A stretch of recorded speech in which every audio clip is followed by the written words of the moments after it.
जय हिंद दोस्तों।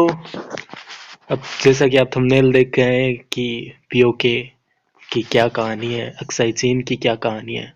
आपने बचपन से सुना तो होगा पाक ऑक्यूपाइड कश्मीर, अक्साई चीन के बारे में।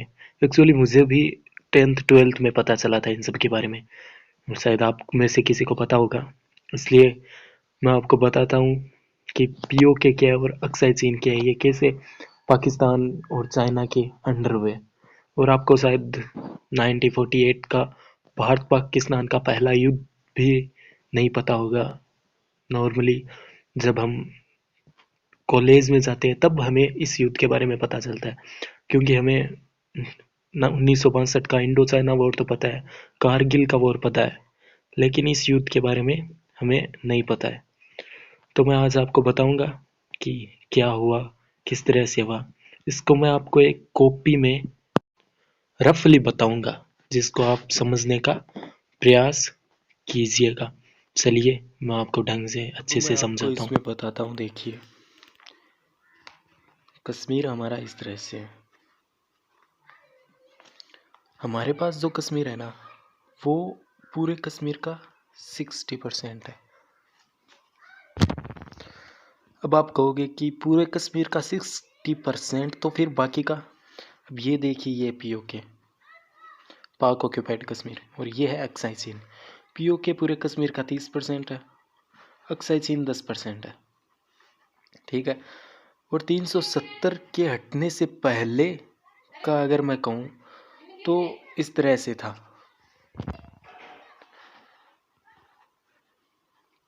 ये कश्मीर, ये जम्मू, ये लद्दाख।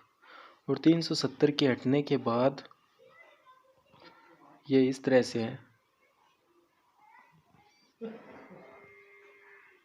ये जम्मू कश्मीर और ये लद्दाख। अब आपके मन में ये बचपन से होगा, आपने पीओके सुना है, अक्साई चीन सुना है, लेकिन आपको ये पता नहीं है कि पाक ऑक्यूपाइड कश्मीर ये बना कैसे। जब ये भारत के अंडर था तो ये पाकिस्तान के हवाले कैसे हुआ। इसे पाक ऑक्यूपाइड कश्मीर क्यों कहते हैं, और एक कश्मीर हमारे पास कैसे है।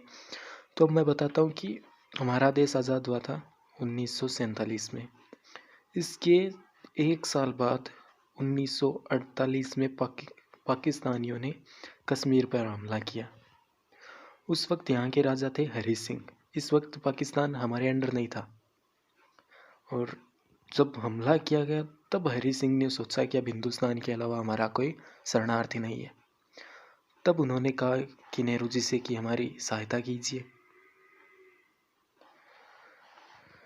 तब नेहरू जी ने यहाँ पर जो किया ना, वो सबसे बेस्ट किया। उन्होंने एक प्रस्ताव रखा कि हम आपकी सहायता तो करेंगे, लेकिन इसके बदले में आपको ये मानना होगा कि कश्मीर इंडिया के टेरिटरी में आता है। तो फिर हरी सिंह जी ने तो मान ली, लेकिन उनके जो प्रधानमंत्री थे ना, उन्होंने शर्त रख दी कि हम चलो मान लेंगे कि इंडिया के अंदर कश्मीर आता आएगा, लेकिन यहाँ के नियम कानून सब हमारे अनुसार होंगे। और ये प्रधानमंत्री थे, इनका नाम था शेख अब्दुल्ला। इन्होंने ही धारा 370 इम्प्लीमेंट की थी। और इनके शेख अब्दुल्ला, इनके पुत्र फारूक अब्दुल्ला और इनके पुत्र उमर अब्दुल्ला, जो कश्मीर के पूर्व मुख्यमंत्री रह चुके हैं, जानते होंगे आप उन्हें अच्छे से। अब बात करते हैं, तो फिर नेहरू जी ने ठीक है मान ली कि हम सेना वहाँ भेजते हैं। तो फिर हमारी भारतीय सेना वहाँ गई। उन्होंने पाकिस्तानियों को यहाँ तक तो खदेल दिया, लेकिन यहाँ ये पूरी तरह से पाकिस्तान के कब्जे में आ गया था। तब 46 में यूएनओ का गठन हुआ था।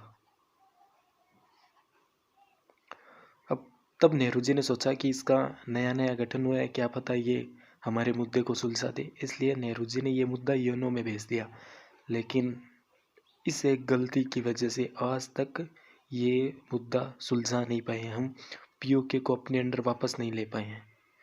अब मैं इसे गलती तो नहीं कहूँगा, क्योंकि आपको भी पता है जब किसी चीज़ का नया नया गठन होता है तो हमें लगता है कि शायद ये कुछ कर सकती है। इसलिए उस वक्त नेहरू जी की भी कोई गलती नहीं थी। उनको जो सही लगा उन्होंने भी सलाह मशवरा किया होगा, उनको जो सही लगा उन्होंने वो किया। तो इस तरह से ही पीओके बना।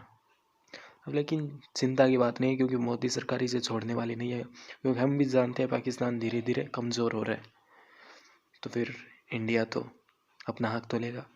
अब बात करते हैं इस अक्साई चीन की। इसके बारे में आपको पता होगा 1962 का इंडो चाइना वॉर, जिसमें भले ही इंडिया की हार हुई थी, लेकिन उस वक्त हमारी सैन्य ताकत इतनी नहीं थी जिस कारण से हार हुई, लेकिन हमारे फौजी भाइयों ने जिस तरह से साहस वीरता का परिचय दिया, अदम्य साहस था वो।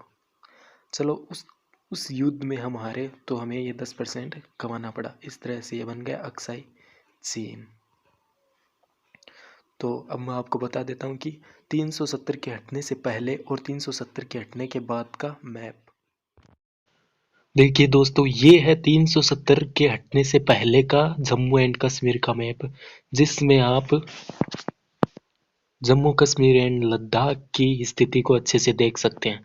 अब मैं आपको बताता हूँ 370 के हटने के बाद का जम्मू कश्मीर का मैप। ये है 370 के हटने के बाद का मैप, जिसमें आप जम्मू कश्मीर एंड लद्दाख की स्थिति को देख सकते हैं। तो दोस्तों, कैसा लगा आपको ये मेरा प्रयास? Please like share and subscribe जरूर करें।